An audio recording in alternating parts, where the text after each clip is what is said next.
Okay, people, y'all. This day in our country, I have to say there's a couple of takeaways. As we just keep dealing with all this drama and this infighting, there are so many things going on around us that are directly dealing with our Jan 6ers, their future, and so much of it, even the future of our country. So I'm going to stay focused on those things. Today, the Colorado Supreme Court, State Supreme Court, the highest court in one of our 50 amazing states, has, they say, a factual finding that Donald Trump absolutely 100%, engaged in an insurrection. He is not allowed to be on the ballot for the primary in Colorado. He has been taken off. You can obviously in Colorado write his name in, but this is something that he has been now, taken off that ballot. And it is, they ruled that Jan 6 absolutely was an insurrection. It is in their finding. Trump engaged in it. And that the 14th Amendment, Section 3, bans him from federal office. And so this is what's happening. And why that is going on in Colorado?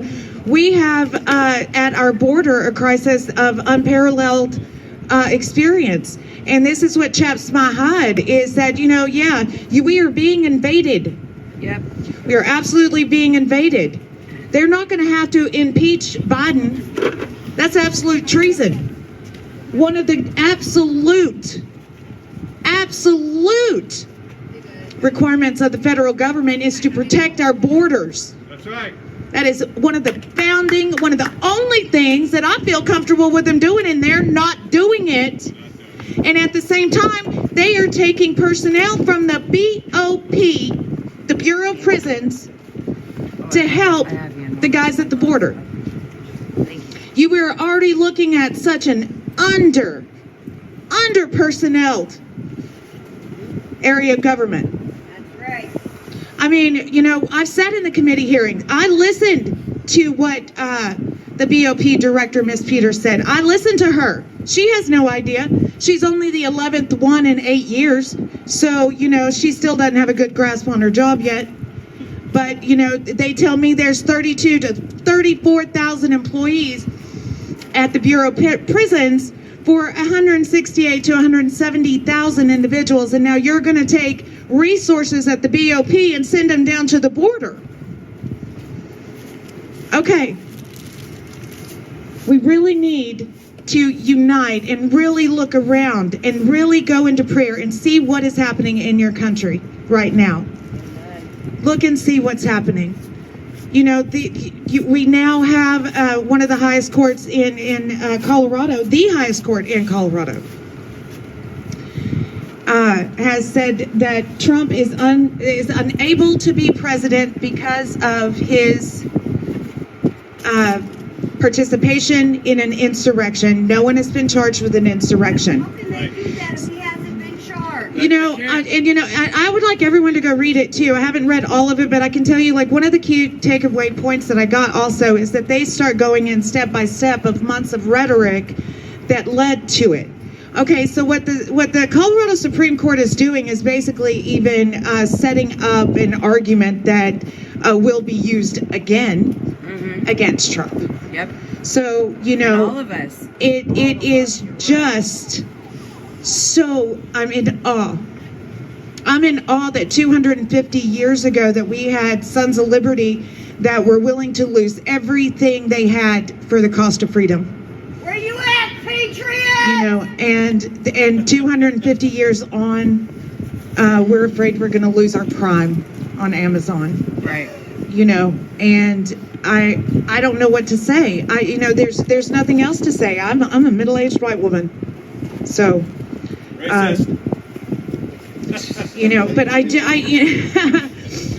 did go and see Sarah Carpenter today for her sentencing. She's been out here on the corner. She's a Jan 6er. You may know her as Tambourine Lady. Breaking. Candidate Vivek Ramaswamy has pledged to withdraw from the Colorado GOP primary unless Trump is also allowed to be on the state's ballot. Amen. Wow. Okay, Vivek. Amen. So, Tammy just said that Vivek just made a statement that he will withdraw from the Colorado primary if Trump is not put on the ballot.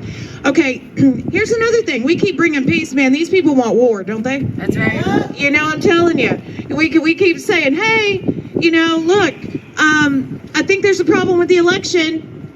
Can we send it back to the states? No. Oh, no, we're not going to do that. Okay. You know, I think Hunter Biden's laptop is pretty significant. No. Shouldn't we check it out? Nope, that's fake. No, it's not. It's actually real. It's real. They've proven it's real. What else can we go on and say? The complete infiltration of the FBI in our homes, in our workplaces. And I know this because I sit in these courtrooms and I see that these FBI agents get jobs. Ask Hatchet Speed. Right. Hatchet Speed was turned in by somebody that went to work where he worked and was a confidential human source and just started talking to him about stuff that he knew he liked. Got him to spill his guts. That was at his work. Just thought he was having a sandwich with a guy he worked with. Traitor. And that's a fact. So, you know, how many more things need to stack up? We have hostages here in the United States. We have hostages right back there. We have hostages in Gaza. We can't even ship through the Red Sea. They're going down to the Port of Hope or whatever to ship. We have a ship in the Red Sea that's hostage right now with 25 of our people on it. Okay. And our government is doing nothing. So I'm a bit late on the airing of grievances, but I think that we can go on and on and on with the airing of grievances, you know, but my grievance now is not even, you know, with this regime. You know, it's absolutely not. It's with what are we going to do and what are our officials going to do? When, you know, they're at home right now roasting chestnuts and our men and women are getting attacked at the Red Sea. Our southern borders are being invaded. We have political opponents being taken off of the ballot and we have hostages sitting back here. I don't know how much more y'all need to hear.